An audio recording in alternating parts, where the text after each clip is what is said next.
For the first time in 3 nights, Okonkwo slept.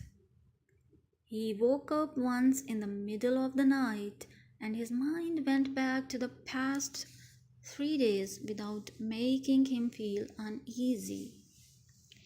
He began to wonder why he had felt uneasy at all.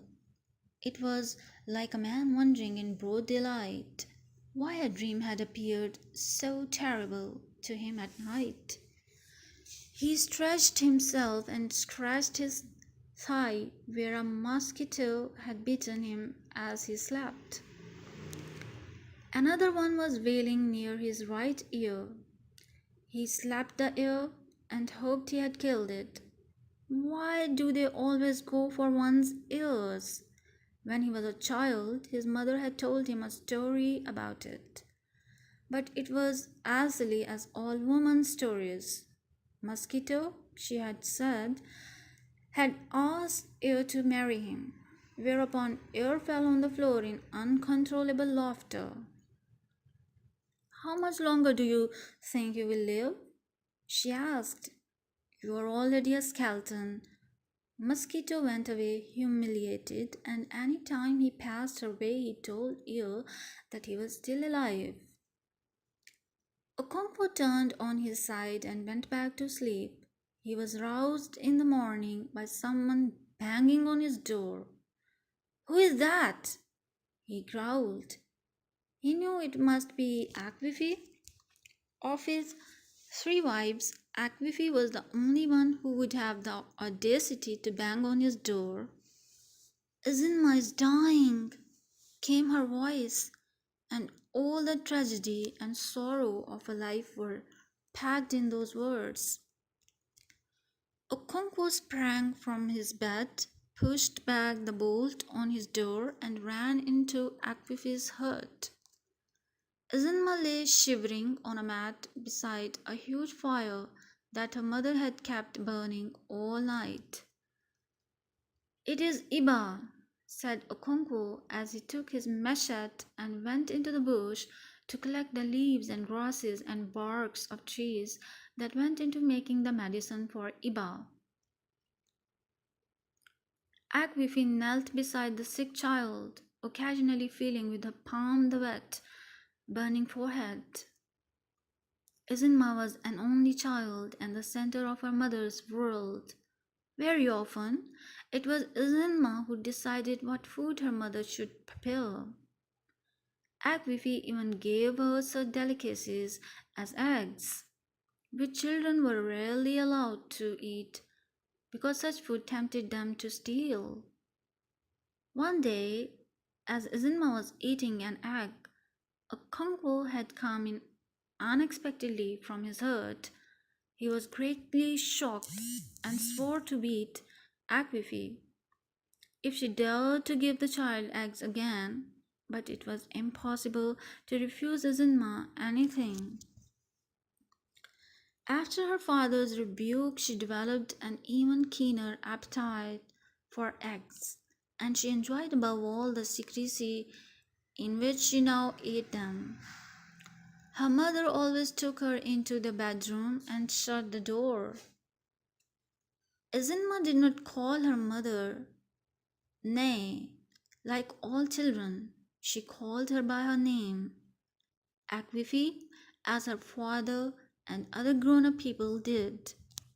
The relationship between them was not only that of mother and child, there was something in it like the companionship of equals, which was strengthened by such little conspiracies as eating eggs in the bedroom. Akwifi had suffered a good deal in her life. She had borne 10 children, and 9 of them had died in infancy, usually before the age of 3. As she buried one child after another, her sorrow gave way to despair, and then to grim resignation.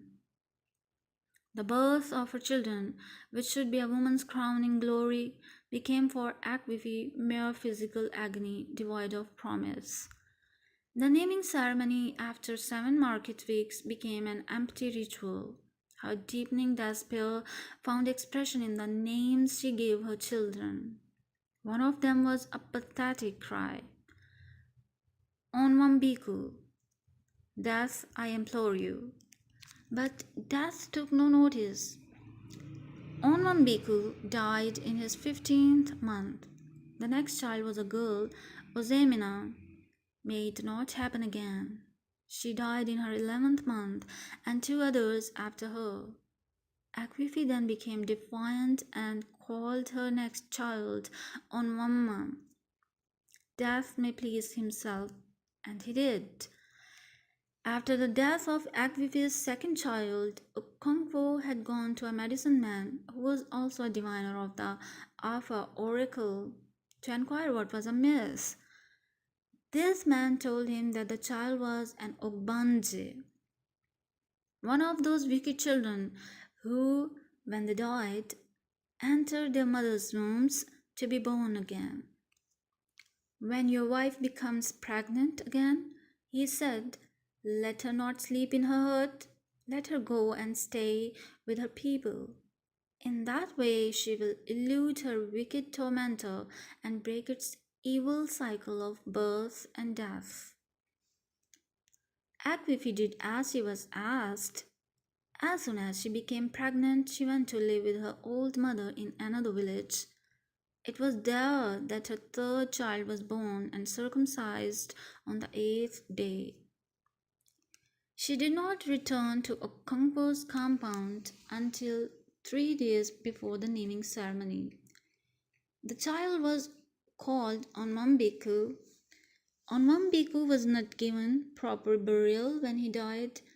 Okonkwo had called in another medicine man who was famous in the clan for his great knowledge about Ogbanje children.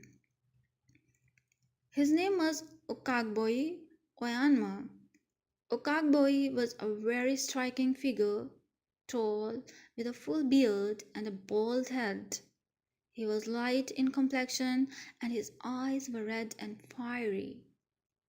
He always gnashed his teeth as he listened to those who came to consult him. He asked Okonkwo a few questions about the dead child. All the neighbors and relations who had come to mourn gathered round them. On what market day was it born? He asked. Oi, replied Okonkwo, and it died this morning. Okonkwo said yes, and only then realized for the first time that the child had died on the same market day as it had been born. The neighbors and the relations also saw the coincidence and said among themselves that it was very significant. Where do you sleep with your wife? In your obi or in her own hut? Asked the medicine man. In her hut. In future, call her into your obi. The medicine man then ordered that there should be no mourning for the dead child. He brought out a sharp razor from the goatskin bag slung from his left shoulder and began to mutilate the child. Then he took it away to bury in the evil forest, holding it by the ankle and dragging it on the ground behind him. After such treatment, it would think twice before coming again, unless it was one of the stubborn ones who returned carry the stamp of the mutilation, a missing finger or perhaps a dark line where the medicine man's razor had cut them. By the time Onwambiku died, Akwifi had become a very bitter woman. Her husband's first wife had already had 3 sons, all strong and healthy. When she had borne her third son in succession, Okonkwo had slaughtered a goat for her, as was the custom.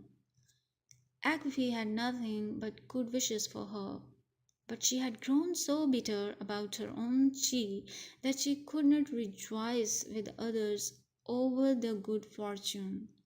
And so, on the day that Nooya's mother celebrated the birth of her 3 sons with feasting and music, Akpifi was the only person in the happy company who went about with a cloud on her brow. Her husband's wife took this for malevolence, as husbands' wives were wont to. How could she know that Akpifi's bitterness did not flow outwards to others but inwards into her own soul? That she did not blame others for their good fortune, but her own evil chi who denied her any. At last Isinma was born, and although ailing, she seemed determined to live.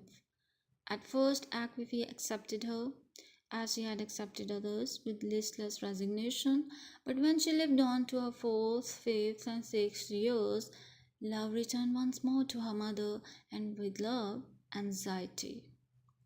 She determined to nurse her child to health, and she put all her being into it. She was rewarded by occasional spells of health, during which Zinma bubbled with energy like fresh palm wine. At such times she seemed beyond danger, but all of a sudden she would go down again. Everybody knew she was an Ogbanje. These sudden bouts of sickness and health were typical of her kind, but she had lived so long that perhaps she had decided to stay. Some of them did become tired of their evil rounds of birth and death, or took pity on the mothers and stayed. Akvifi believed deep inside her that Isinma had come to stay. She believed because it was that faith alone that gave her own life any kind of meaning. And this faith had been strengthened when a year or so ago a medicine man had dug up Isinma's Uwa. Everyone knew then she would live because her bond with the world of Ogbanje had been broken. Akpipi was reassured, but such was her anxiety for her daughter that she could not rid herself completely of her fear. And although she believed that the Iua which had been dug up was genuine, she could not ignore the fact that some really evil children sometimes misled people into digging up a spacious one.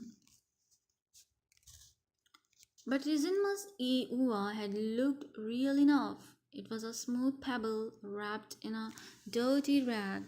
The man who dug it up was the same Kagboi who was famous in all the clan for his knowledge in these matters.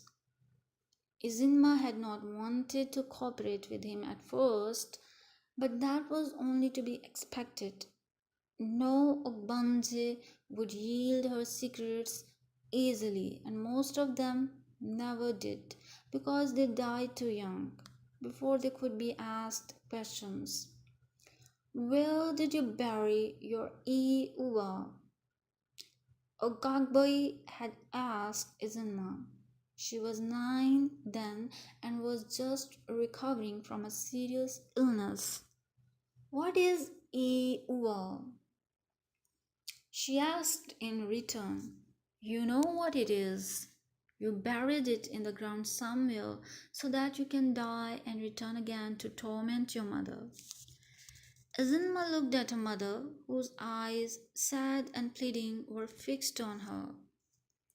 Answer the question at once, roared a Kungfu, who stood beside her. All the family were there, and some of the neighbors too. Leave her to me, the medicine man told, a Kungfu in a cool, confident voice. He turned again to Zenma. Where did you bury your Uwa? Where they bury children, she replied. And the quiet spectators murmured to themselves. Come along then, and show me the spot, said the medicine man. The crowd set out with Izinma leading the way and Okagboi following closely behind her. Okonkwo came next and Akwifi followed him. When she came to the main road, Izinma turned left as if she was going to the stream. But you said it was where they bury children, asked the medicine man. No, said Isinma, whose feeling of importance was manifest in her sprightly walk. She sometimes broke into a run and stopped again suddenly. The crowd followed her silently. Women and children returning from the stream with pots of water on their heads wondered what was happening until they saw Okagboi and guessed that it must be something to do with Ogbanje. And they all knew Akwifi and her daughter very well. When she got to the big Udala tree, Izinma turned left into the bush, and the crowd followed her. Because of her size, she made her way through trees and creepers more quickly than her followers.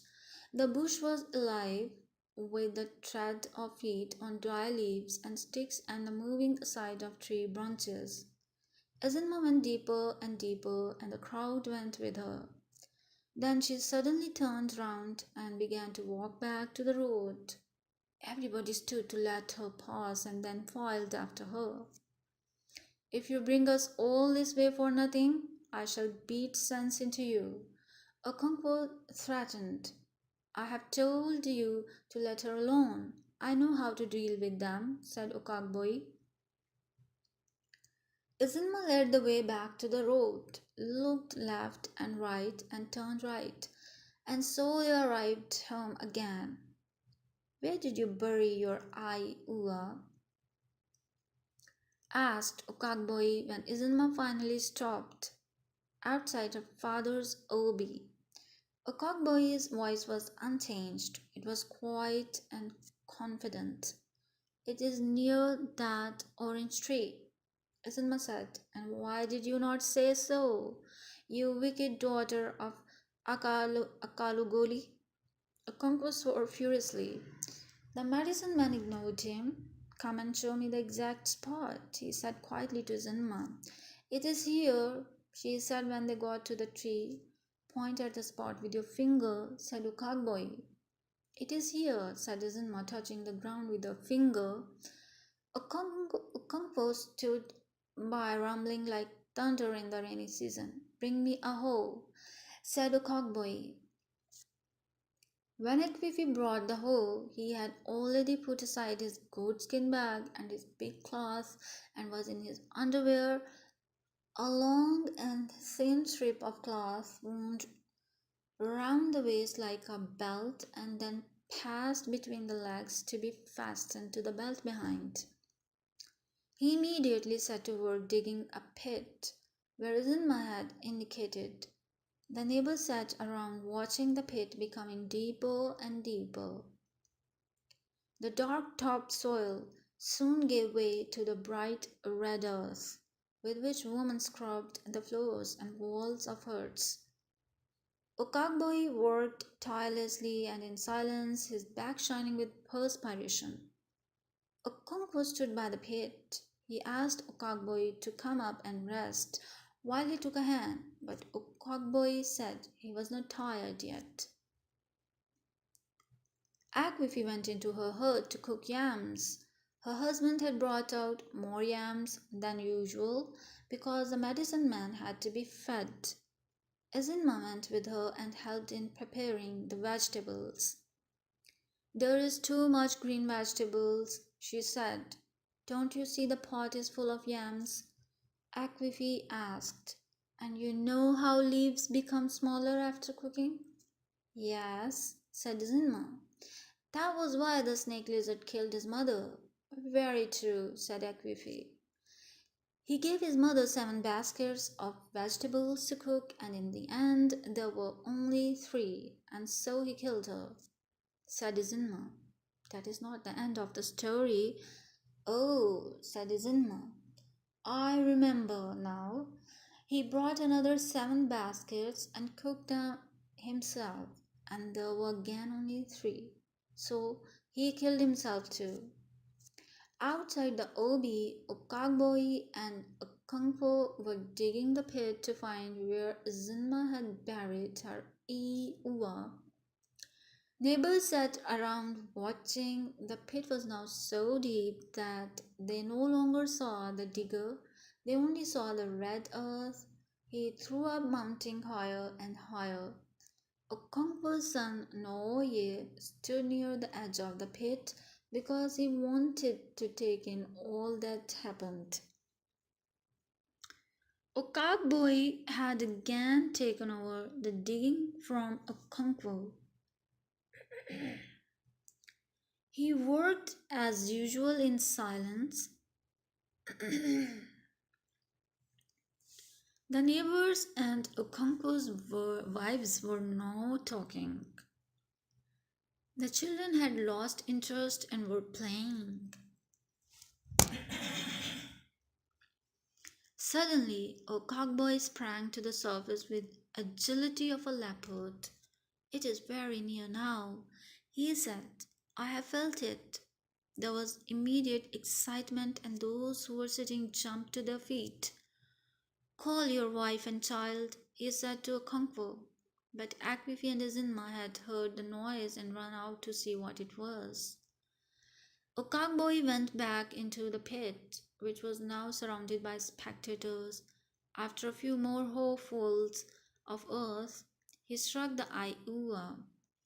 He raised it carefully with a hoe and threw it to the surface. Some women ran away in the fear when it was thrown, but they soon returned, and everyone was gazing at the rag from a reasonable distance. Cockboy emerged and, without saying a word or even looking at the spectators, he went to his goatskin bag, took out two leaves, and began to chew them. When he had swallowed them, he took up the rag with his left hand and began to untie it, and then the smooth, shiny pebble fell out. He picked it up. Is this yours? He asked Izinma. Yes, she replied. All the women shouted with joy because Akwifi's troubles were at last ended. All this happened more than a year ago, and Izinma had not been ill since. And then suddenly she had begun to shiver in the night. Akwifi brought her to the fireplace, spread her mat on the floor, and built a fire. But she had got worse and worse. As he knelt by her, feeling with her palm the wet, burning forehead, she prayed 1,000 times, although her husband's wives were saying that it was nothing more than Iba. She did not hear them.